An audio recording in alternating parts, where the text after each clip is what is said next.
Isaiah 28.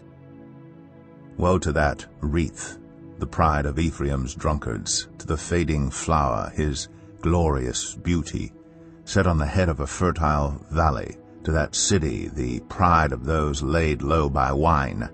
See, the Lord has one who is powerful and strong, like a hailstorm and a destructive wind, like a driving rain and a flooding downpour. He will throw it forcefully to the ground. That wreath, the pride of Ephraim's drunkards, will be trampled underfoot. That fading flower, his glorious beauty, set on the head of a fertile valley, will be like figs right before harvest. As soon as people see them and take them in hand, they swallow them. In that day the Lord Almighty will be a glorious crown, a beautiful wreath for the remnant of his people.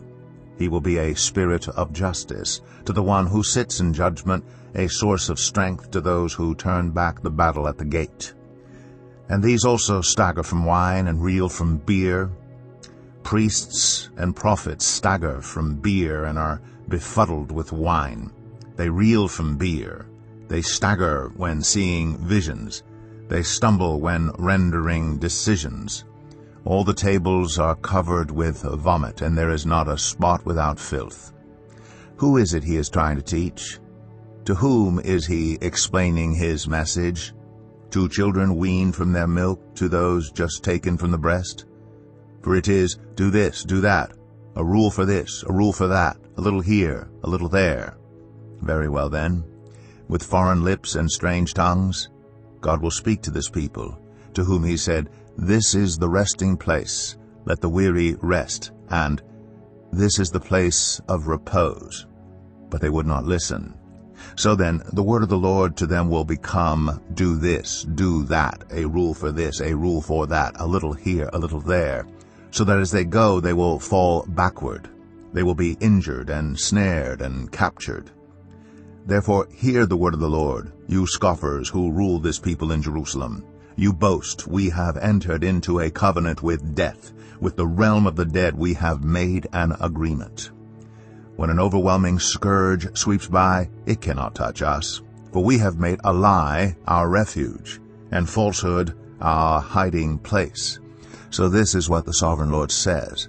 See, I lay a stone in Zion, a tested stone, a precious cornerstone for a sure foundation. The one who relies on it will never be stricken with panic. I will make justice the measuring line and righteousness the plumb line. Hail will sweep away your refuge, the lie, and water will overflow your hiding place. Your covenant with death will be annulled. Your agreement with the realm of the dead will not stand. When the overwhelming scourge sweeps by, you will be beaten down by it. As often as it comes, it will carry you away, morning after morning, by day and by night. It will sweep through. The understanding of this message will bring sheer terror. The bed is too short to stretch out on, the blanket too narrow to wrap around you. The Lord will rise up as he did at Mount Perazim. He will rouse himself as in the valley of Gibeon, to do his work, his strange work, and perform his task, his alien task. Now stop your mocking, or your chains will become heavier. The Lord Almighty has told me of the destruction decreed against the whole land.